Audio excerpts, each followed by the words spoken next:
My mill secretly DNA tested all 3 of my kids, then called me garbage at a restaurant when she found out my oldest daughter isn't my husband's. She had no idea about the truth behind it. I never thought I'd be writing this post, but I need to get this off my chest. I'm Laura, 43F, and I've been married to Davis, 46M, for 23 years. We have 3 kids, Angie, 17F, Jack, 15M, and Sammy, 8F. 2 nights ago, my mother-in-law Karen, 68F, invited us to dinner and dropped a bomb that has shattered our family's peace. Davis and I struggled for years to have our first child. We met in college, married at 22, and started trying for a baby right away. Month after month, nothing happened. After 3 years, we went to a fertility specialist who diagnosed me with polycystic ovary syndrome. The doctor prescribed medication to help me ovulate regularly.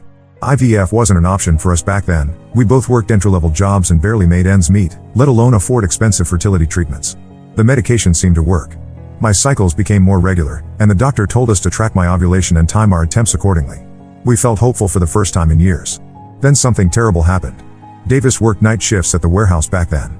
His brother Mike often picked him up because we only had one car. One night in April, while Davis was at work, someone broke into our house. I was alone, watching TV in our bedroom. I heard glass breaking downstairs. Before I could call 911, a man in a mask came into our bedroom. He had a knife. What happened next is something I tried to forget for years. The man robbed our house, but he also attacked me. He sexually assaulted me. After he left, I called 911. The police came, took my statement, and I went to the hospital. The nurse gave me emergency contraception. I took it even though I knew it might interfere with my fertility medication and our plans to conceive. I didn't have a choice. The police never caught the man. The case went cold.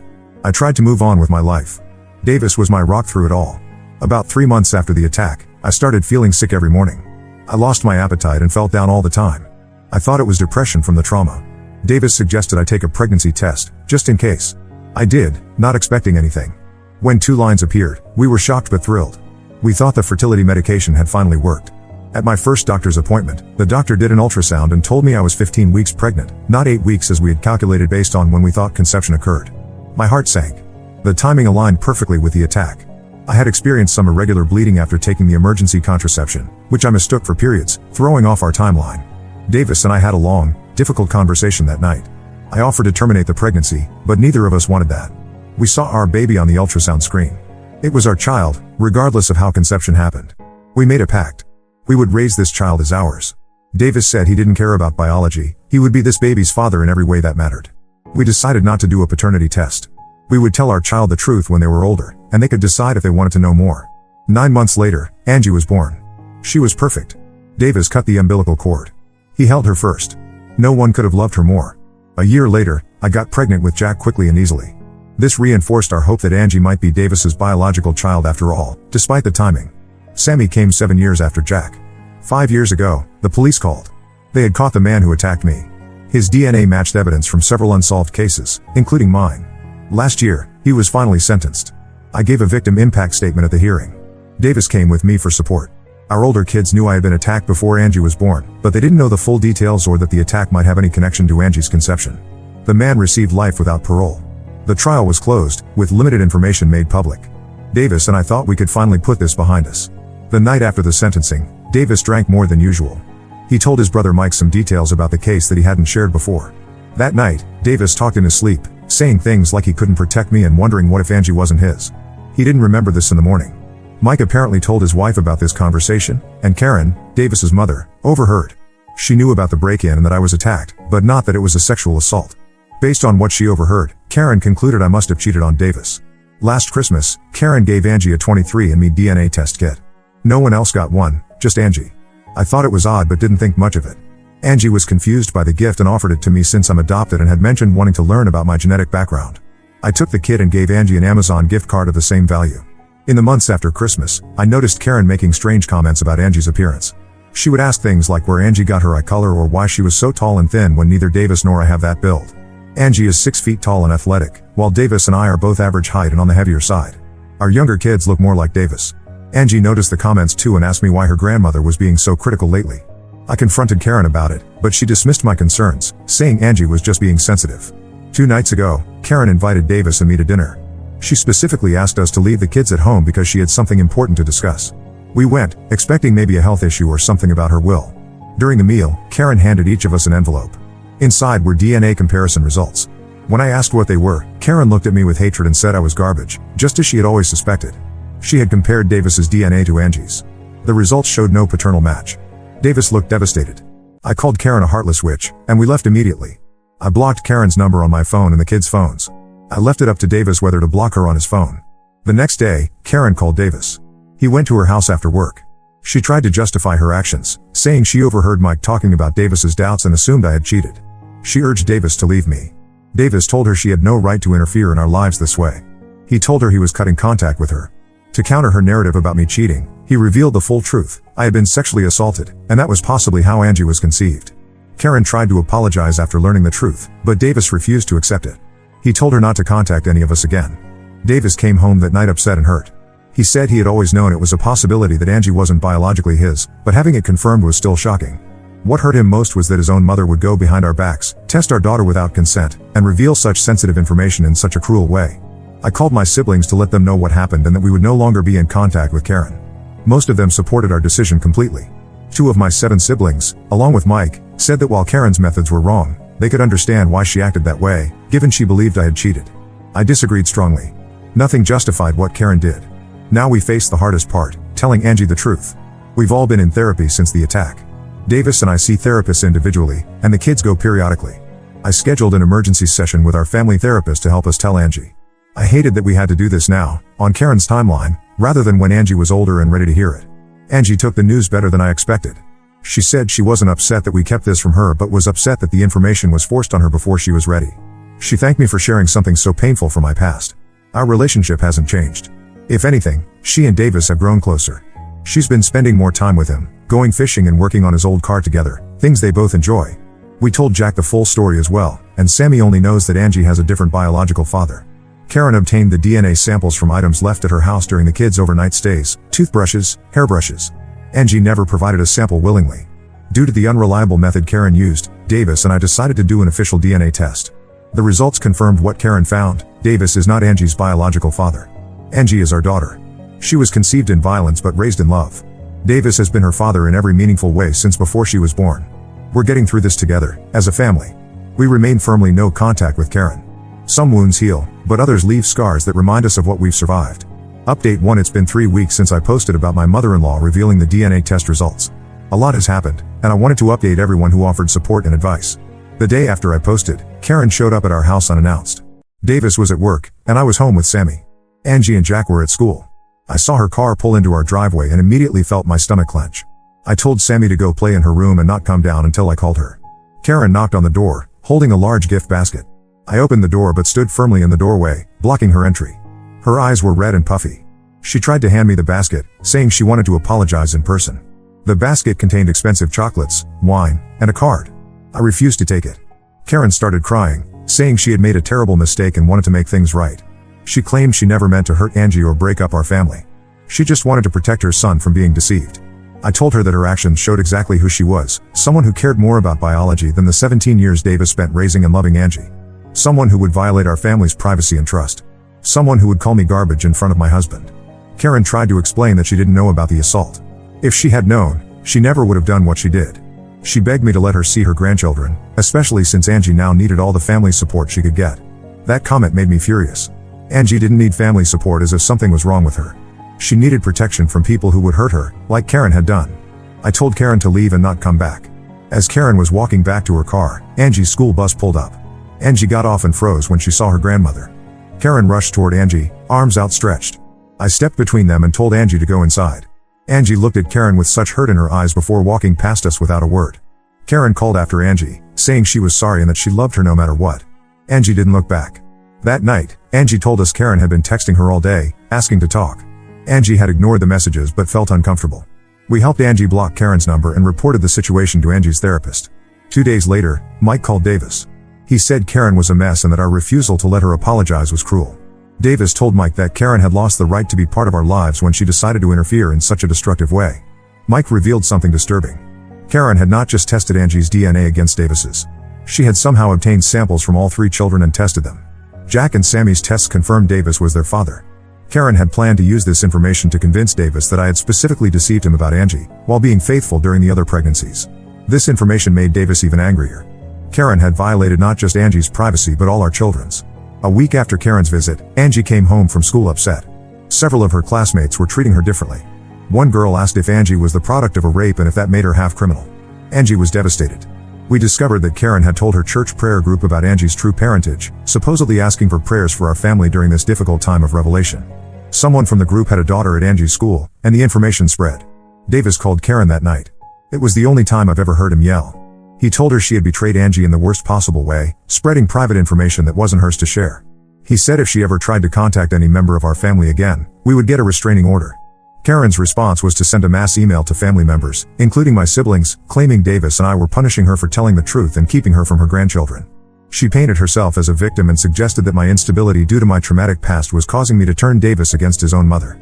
Most family members ignored the email or responded privately to tell Karen she was out of line. But my sister-in-law Beth, married to my brother Dan, forwarded the email to me with a note suggesting we were being too harsh on Karen. She said Karen was elderly and made a mistake out of love for her son. I responded to Beth with a detailed account of exactly what Karen had done, the DNA testing without consent, the public revelation at a restaurant, the cruel words, and the gossip that led to Angie being bullied at school. I asked Beth how she would feel if someone did that to her daughter. Beth apologized and said she hadn't known the full story. Davis and I decided to meet with Angie's school counselor and principal. We explained the situation in general terms, that private family information had been shared without our consent and was leading to bullying. The school was supportive and addressed the issue immediately, speaking to the students involved and having the school counselor check in with Angie regularly. Angie has been incredibly resilient through all this. She told me that learning about her biological origins answered questions she'd had about herself, why she was so tall when the rest of us aren't, why her eyes are a different color. She said it didn't change how she felt about Davis. He's still her dad. But she admitted to being curious about her biological background from a medical standpoint. Davis and I talked it over and decided to get Angie a proper genetic health screening. The results showed she has a slightly elevated risk for certain conditions that don't run in either of our families. This information is helpful for her future healthcare, so at least one positive thing came from this situation. Meanwhile, Davis has been struggling. He puts on a brave face for the kids, but I've heard him crying in the shower. One night, he asked me if I ever wondered what our life would have been like if the attack hadn't happened. I told him I didn't let myself think about that because it would mean a life without Angie, and I couldn't imagine that. Davis nodded and said, "She's my daughter. DNA doesn't change that. But I hate him, the man who hurt you. And I hate that my mother made Angie feel like she doesn't belong in our family." We're taking things day by day. The kids seem to be adjusting. Angie and Davis went camping last weekend, something they've done since she was little. Jack has been protective of Angie at school. And Sammy, who doesn't understand the full situation, has been asking fewer questions as the household returns to some normalcy. Karen continues to try to contact us through different family members, but we've stayed firm in our decision to keep her out of our lives. Some days are harder than others, but we're getting through this together. Update 2: It's been 2 months since my last update, and I wanted to share what's happened since then. About 3 weeks after my last post, we received a letter from an attorney representing Karen. The letter demanded grandparent visitation rights with all 3 children, claiming that our sudden termination of Karen's relationship with her grandchildren was harmful to them. Davis and I consulted a family lawyer. She informed us that in our state, grandparents can seek visitation rights under certain circumstances, but they need to prove that losing contact with the grandparent would harm the child's well-being. The lawyer advised us to document all of Karen's harmful actions, including the unauthorized DNA testing and the sharing of private information that led to Angie being bullied. The situation became more complicated when we discovered that Karen had been contacting Angie through a school friend's phone. Angie hadn't told us because she didn't want to make things worse. Karen had been telling Angie that Davis and I were being unfair, that she had a right to know her grandmother, and that she should convince us to allow Karen back into our lives. Angie finally showed us the messages after Karen suggested they meet secretly at a mall. Angie was uncomfortable with the idea but felt guilty about the situation. We reassured Angie that she had done nothing wrong and that Karen's behavior was inappropriate. We arranged another meeting with the school, explaining the new development. They were supportive and helped ensure that students knew not to pass messages or phones to Angie from her grandmother. Then something unexpected happened. Mike, Davis's brother, came to our house one evening. He asked to speak with Davis and me privately. Once we were alone, Mike broke down.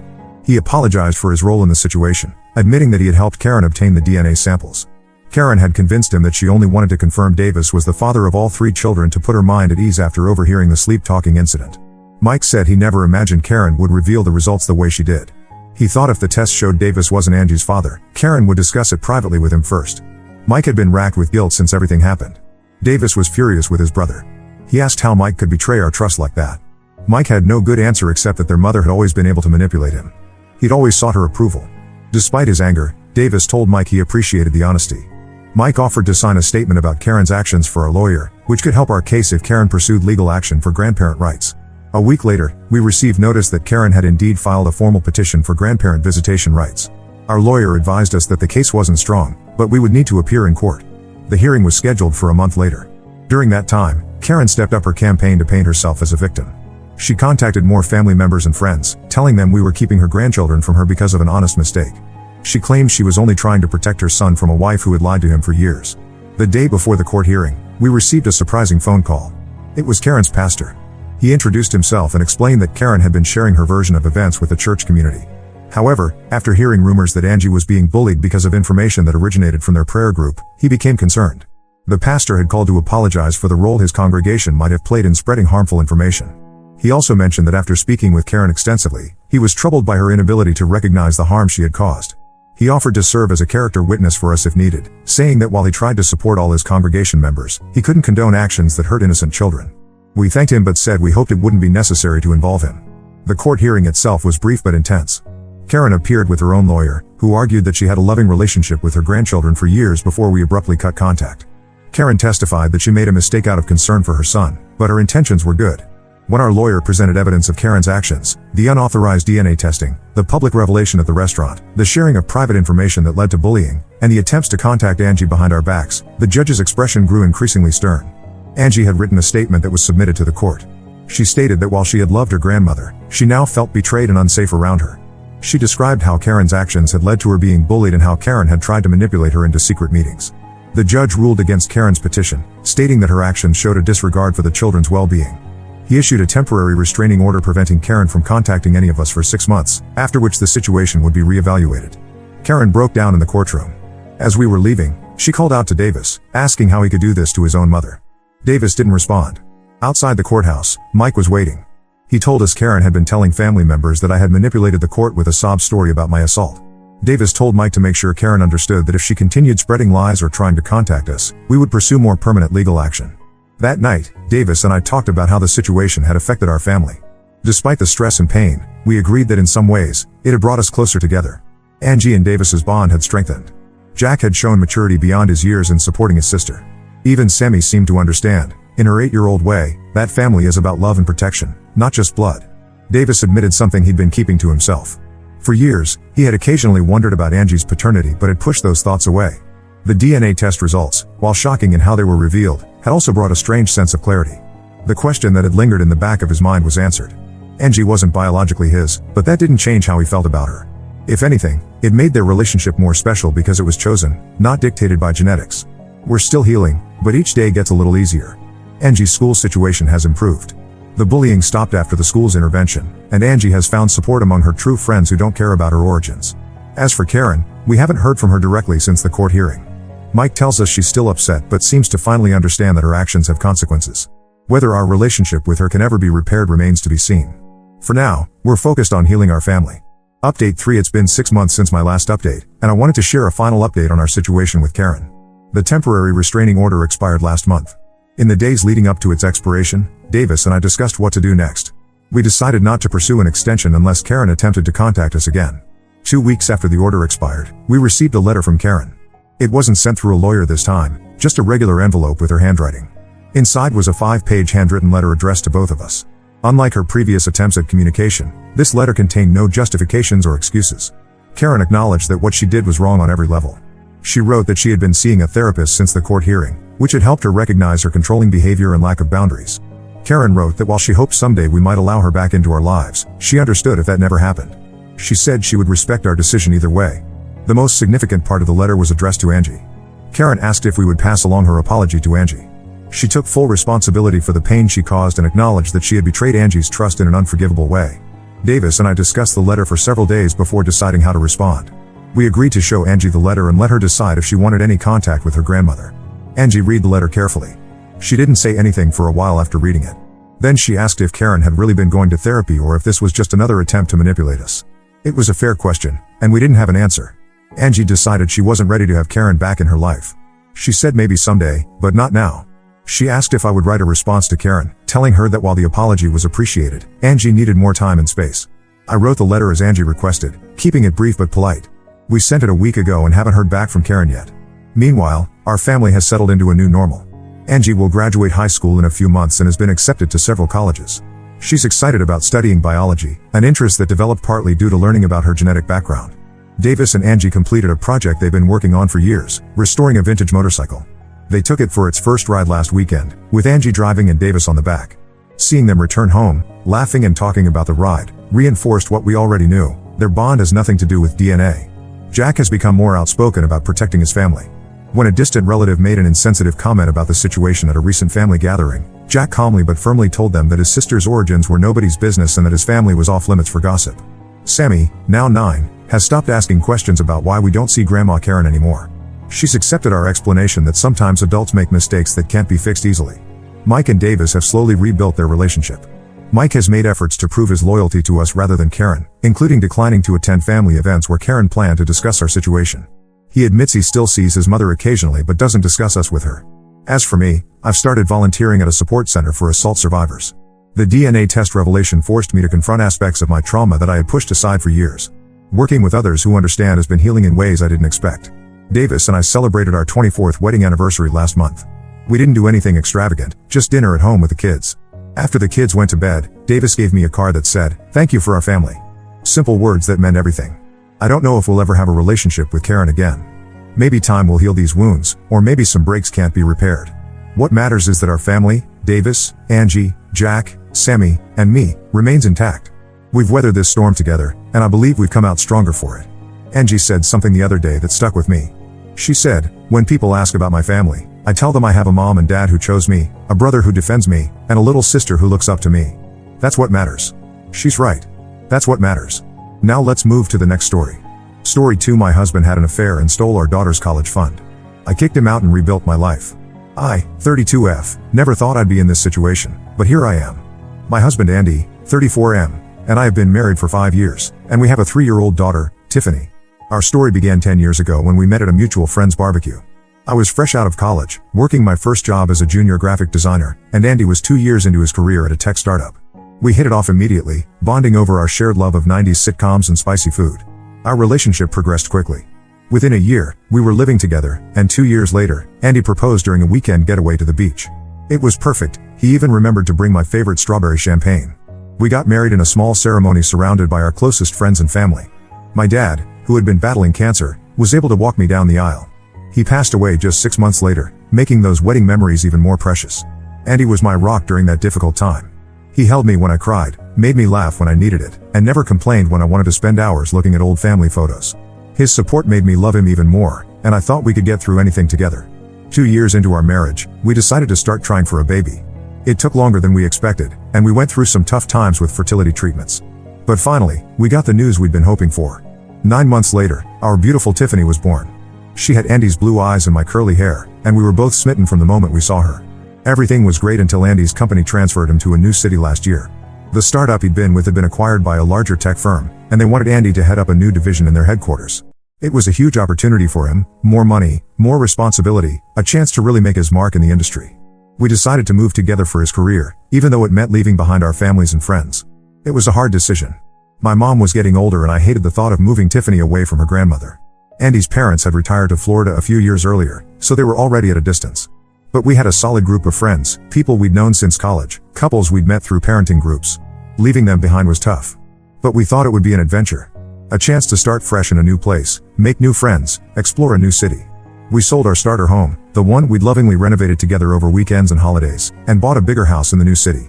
It had a yard for Tiffany to play in and an extra bedroom we talked about turning into a nursery for a future sibling for her. At first, things were okay. Andy was busy with his new job, working long hours to prove himself in his new role. I was taking care of Tiffany full-time, trying to get us settled in the new house and city. I joined a few mom groups, hoping to make some new friends, but it was slow going. I missed the easy camaraderie I'd had with my old friends, the inside jokes and shared history. But about 6 months ago, Andy started acting strange. He was working late more often, always on his phone, and seemed distant. When he was home, he was distracted, often staring at his phone or laptop instead of engaging with Tiffany and me. Date nights, which we'd always prioritized even after Tiffany was born, became less frequent and then stopped altogether. I tried to talk to him about it, but he just brushed it off as work stress. He said the new position was more demanding than he'd expected, that he was under a lot of pressure to deliver results. I wanted to be supportive, remembering how he'd been there for me when my dad died, so I tried to be patient. Then, 2 months ago, I found out why he'd really been so distant. Andy had been having an affair with his coworker, Sammy, 29F. I discovered it in the most cliché way possible. A text message popped up on his phone while he was in the shower. "Can't wait to see you later, babe. Last night was amazing." I was devastated. When I confronted him, he broke down and confessed everything. He said it started as just friendship. Sammy was new to the company too, and they bonded over being the new kids in the office. They started having lunch together, then drinks after work. He swore he never meant for it to go further, but one night, after a particularly stressful day at work, one drink led to another, and he swore it was over and begged for forgiveness. He said he'd made a terrible mistake, that he loved me and Tiffany more than anything. He promised to do whatever it took to make things right. I was torn. On one hand, I loved Andy. We'd been through so much together, the joy of our wedding, the pain of losing my dad, the struggle to conceive Tiffany, the excitement of starting our life in a new city. He was the father of my child, the man I'd planned to grow old with. And I wanted to keep our family together for Tiffany's sake. She adored her daddy, and the thought of breaking her heart was almost as painful as Andy's betrayal. On the other hand, I felt completely betrayed. This wasn't just a one-night stand, a drunken mistake. This was an ongoing affair. He'd been lying to me for months, coming home to me and Tiffany after being with another woman. How could I ever trust him again? After a lot of thought, I decided to give him another chance, but with conditions. He had to change jobs. I couldn't stand the thought of him working with Sammy every day. He had to go to marriage counseling with me. We clearly had issues we needed to work through. And he had to be completely transparent about his whereabouts and communications. No more passwords on his phone, no more secret late nights at the office. And he agreed to everything. He found a new job at a different company, started counseling with me, and even gave me access to his phone and email. For a while, things seemed to be improving. We were talking more, spending time together as a family, and slowly rebuilding trust. The counseling was helping us communicate better, and I started to hope that maybe we could get through this. But last week, everything fell apart again. I was using Andy's laptop to check our joint bank account when I noticed some strange transactions. There were several large withdrawals and transfers to an account I didn't recognize. At first, I thought it might be a mistake, or maybe even fraud. But when I dug deeper, I found emails between Andy and Sammy discussing their plans to move in together. It turns out, Andy never ended the affair. He had been lying to me this whole time, pretending to work on our marriage while secretly planning to leave me for Sammy. He had been siphoning money from our joint account to set up a new life with her. All those late nights at his new job? He was with Sammy. The marriage counseling? Just a show to keep me from suspecting anything. I confronted Andy as soon as he got home. He didn't even try to deny it this time. He just said he was sorry, but he loved Sammy and wanted to be with her. He said he had been trying to find the right time to tell me, but couldn't bring himself to do it. He claimed he still cared about me and Tiffany, that he never meant to hurt us, but he couldn't deny his feelings for Sammy any longer.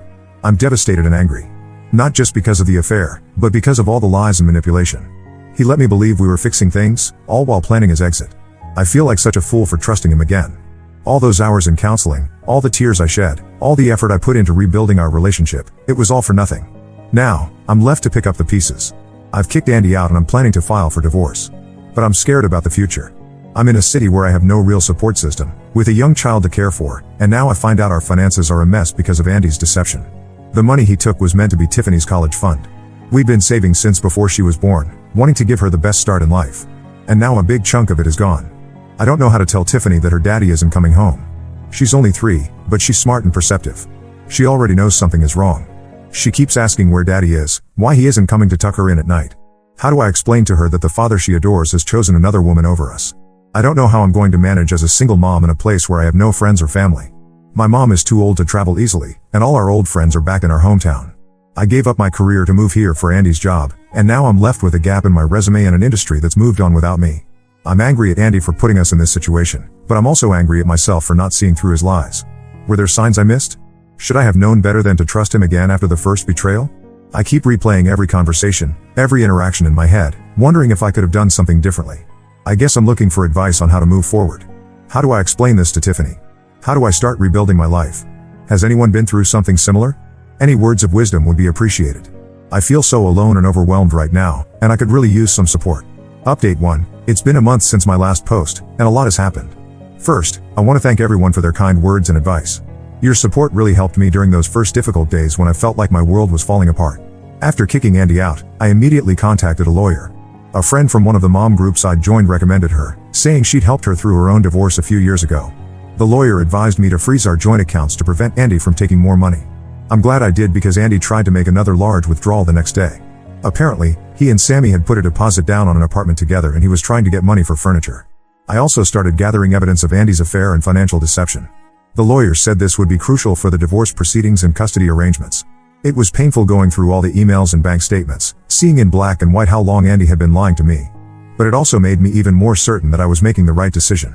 There were messages going back months, long before I first confronted him about the affair. He and Sammy had been planning their future together while he was sitting across from me in marriage counseling, promising to work on our relationship. Telling Tiffany was the hardest part. How do you explain to a 3-year-old that her daddy doesn't live with us anymore? Following the advice of a child psychologist, I explained that daddy made some bad choices and wouldn't be living with us anymore, but that both of us still love her very much. She's been having a hard time understanding, and it breaks my heart to see her ask for Andy every day. She's been having nightmares and has started wetting the bed again, things she hadn't done in over a year. The psychologist says this is normal, that she's processing her emotions the only way she knows how, but it's still hard to watch my little girl struggle like this. As for Andy, he's been trying to backpedal. When he realized I was serious about the divorce, he suddenly changed his tune. He claims he made a mistake, that he got caught up in the excitement of a new relationship but now realizes what he'd be losing. He says he wants to work things out, that he'll do anything to keep our family together. But I'm not falling for it this time. I told him all communication needs to go through our lawyers unless it's about Tiffany. Sammy, Andy's affair partner, actually reached out to me. She claimed she had no idea Andy was still with me and thought we were already separated. According to her, Andy told her our marriage had been over for months and we were just trying to figure out the logistics of separating. She apologized profusely, saying she never meant to be the other woman. I'm not sure if I believe her, but it doesn't really matter at this point. The damage is done, regardless of what she did or didn't know. On a more positive note, I've started looking for a job. It's been years since I worked, having been a stay-at-home mom since Tiffany was born. Before that, I was a graphic designer, but the industry has changed so much in the last few years that I feel completely out of touch. I've been taking some online courses to brush up on my skills and learn the new software that's become standard since I left the workforce. It's been challenging, especially trying to find time to study while taking care of Tiffany, but it feels good to be doing something proactive. I've had a few interviews, mostly for entry-level positions that I'm probably overqualified for, but I'm trying not to be too picky. I need to become financially independent, and I figure any job is a good starting point. I'm hopeful something will come through soon. In the meantime, I've picked up a few freelance design jobs through some online platforms. It's not much, but it's helping to keep us afloat and it's good for my portfolio. I've also reached out to some mom groups in the area. It's been nice to connect with other women, some of whom have been through similar situations. They've been a great source of support and practical advice. One of the moms, Lisa, has become a real friend. Her son is in the same preschool class as Tiffany, and she's been through a divorce herself. She's been an incredible help, offering to watch Tiffany when I have job interviews and just being there to listen when I need to vent. My parents offered to let Tiffany and me move back home with them. It's tempting, especially for the support, but I'm hesitant to uproot Tiffany again so soon. She's already dealing with so much change, and I worry that moving her away from her preschool and the few friends she's made here would be too much. For now, I'm trying to make it work here. But I haven't ruled out moving back home in the future, especially if I can't find a job here soon. The divorce proceedings have started, and it's going to be a long process. Andy is contesting the division of assets, claiming he shouldn't have to split everything 50-50 since he was the primary earner. He's trying to claim that the money he took from our joint account was his to begin with since he earned it. My lawyer assures me we have a strong case, especially given his infidelity and financial deception. She says that in our state, the fact that I gave up my career to support his and to raise our child will be taken into consideration. It's been a roller coaster of emotions. Some days I feel strong and determined, ready to take on the world as a single mom. Other days I can barely get out of bed, overwhelmed by grief and fear about the future. But I'm taking it one day at a time and focusing on what's best for Tiffany and me. I'm trying to establish new routines for us, to create a sense of stability in the midst of all this chaos. I've also started seeing a therapist myself. It's helping me process my feelings about Andy's betrayal and rebuild my self-esteem. I realize now that I had lost a lot of myself in our marriage, especially after we moved for Andy's job. I'm slowly rediscovering who I am outside of being Andy's wife and Tiffany's mom. Thank you again for all your support. It means more than you know to have a place to share my story and receive such kindness from strangers. I'll update again when there are significant developments. Update 2. It's been 3 months since my last update, and 6 months since I discovered Andy's betrayal. A lot has changed, and I wanted to share the developments with you all. First, the good news, I got a job. It's an entry-level position at a marketing firm, focusing on digital design. It's not exactly where I was in my career before I took time off to raise Tiffany, but it's a start. The hours are flexible, which helps with taking care of Tiffany. My new boss, Maria, has been understanding about my situation and has allowed me to work from home 2 days a week. It's been challenging juggling work and single parenthood, but it feels good to be financially independent again. The job came through a connection I made at one of the mom groups. One of the other moms, Jenna, works at the firm and put in a good word for me. It just goes to show how important networking can be, even in unexpected places. I'm grateful for the community I've found here, despite the difficult circumstances that led me to it. The divorce proceedings are moving forward, albeit slowly. Andy initially tried to lowball me on the settlement, offering much less than what my lawyer says I'm entitled to. He tried to argue that since he was the primary earner, he should keep most of the assets. But my lawyer stood firm, pointing out that my role as a stay-at-home parent allowed Andy to advance his career. We're still negotiating, but it looks like I'll get a fair share of our assets, including the house. Interestingly, Andy's attempts to hide money have actually worked against him in court. The judge was not impressed when we presented evidence of the funds he'd been siphoning off to set up his new life with Sammy. It's looking like I might even be awarded a larger share of our assets as a result of his deception. Custody has been another battle. Andy is pushing for 50-50 custody, but given his history of deception and the fact that he's living with Sammy now, my lawyer thinks we have a good case for primary custody with Andy having visitation rights. We've presented evidence of Andy's inconsistent involvement in Tiffany's life over the past few months, including missed visitations and last-minute cancellations. The judge seems to be leaning in our favor, but nothing is certain yet. Tiffany is adjusting, slowly but surely.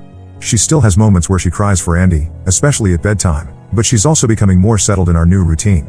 I've enrolled her in a play therapy program, which seems to be helping her process her emotions. Her therapist says she's making good progress, but that it will take time for her to fully adjust to the new family dynamic. I've also noticed that Tiffany has become very clingy with me. She gets upset when I leave her at preschool and often wants to sleep in my bed at night. The therapist says this is normal given the circumstances and has given me some strategies to help Tiffany feel more secure. It's hard, but I'm trying to be patient and give her the extra attention she needs right now. As for me, I'm doing better. The mom group I joined has been a lifeline. We meet up regularly for playdates and adult conversation. It's nice to have friends who understand what I'm going through. Last weekend, we had a spa day at Lisa's house while her husband watched all the kids. It was just face masks and nail polish in her living room, but it felt so good to relax and laugh with friends for a few hours. I've also started a yoga class twice a week. My mom comes over to watch Tiffany, and those few hours of self-care have made a big difference in my stress levels. It's teaching me to be more mindful and present, which is helping me cope with the ongoing stress of the divorce and single parenthood. One unexpected development: Andy and Sammy broke up. Apparently, the reality of being together full-time, plus the stress of the divorce and custody battle, was too much for their relationship. Andy tried to use this as a reason for us to reconcile, but I shut that down immediately. Too much has happened, and I can't go back to that life of mistrust and betrayal. Andy seems genuinely regretful now. He's been more consistent with his visitations with Tiffany and has even offered to pay more child support than the court is likely to order. Part of me is glad to see him stepping up as a father, but another part of me is angry that it took all of this for him to realize what he had. Looking ahead, I'm cautiously optimistic. It's been a hard road, but I'm starting to see a future for Tiffany and me that doesn't revolve around Andy's choices. I'm focusing on building our new life, one day at a time. I'm even thinking about taking some advanced design courses to further my career prospects. I know there will still be challenges ahead. The divorce isn't finalized yet, and I'm sure there will be ongoing issues with co-parenting. But I feel stronger now, more capable of handling whatever comes our way. Thank you all for your continued support. Your kind words and advice have meant more than you know. I'll update again when the divorce is finalized. Update 3, it's been a year since my original post, and I wanted to give you all a final update. So much has changed, and I'm in a much better place now. The divorce is finally finalized. After months of negotiations and court appearances, we reached a settlement. I got primary custody of Tiffany, with Andy having visitation every other weekend and one evening a week. We sold the house and split the proceeds, which gave me enough to put a down payment on a small condo for Tiffany and me. It's not as big as our old house, but it's ours, and we're making it a home. Financially, things are stable. I'm still at the marketing firm and recently got a promotion to senior designer. It's not easy being a working single mom, but we're managing. I've also started a small side business doing freelance graphic design, which brings in some extra income. It's mostly weekend work when Tiffany is with Andy, and it's helping me rebuild my professional portfolio. Tiffany is thriving. She's adjusted well to our new life and is doing great in kindergarten. She's made new friends and is involved in ballet classes, which she loves. She still sees Andy regularly, and while their relationship is different now, it's good to see them bonding. Andy has been more consistent with his visitations lately, which has helped Tiffany feel more secure. Co-parenting with Andy has its challenges, but we're making it work. We use a co-parenting app to communicate about Tiffany's schedule and needs, which helps keep things civil and focused on Tiffany. There are still moments of tension, especially around holidays and special events, but we're both committed to putting Tiffany first. As for me, I've grown so much through this experience. Therapy has been incredibly helpful, and I've learned a lot about setting boundaries and valuing myself. I've rediscovered old hobbies and interests that I had put aside during my marriage. I've joined a book club and started painting again, something I loved in college but hadn't done in years. I've even started dating again, casually. It's scary putting myself out there, but it's also exciting to think about the possibilities. I've been on a few dates with a single dad I met through Tiffany's school. It's nothing serious yet, but it's nice to have adult conversations that don't revolve around work or parenting. My relationship with my family has grown stronger through all of this. My mom comes to visit more often now, and we talk on the phone almost every day. She's been an incredible support, both emotionally and practically. And I've reconnected with old friends from before I moved away. Modern technology makes it easier to stay in touch, and I'm grateful for these renewed connections. Andy and I have reached a place of civil co-parenting. It's not always easy, and there are still moments of resentment and hurt, but we're both committed to putting Tiffany first. Andy has apologized multiple times for his actions, and while I'll never forget what happened, I'm learning to forgive for my own peace of mind. Looking back, I can't believe how much has changed in a year. There were moments when I thought I wouldn't make it through, but here I am, stronger and happier than I ever thought possible.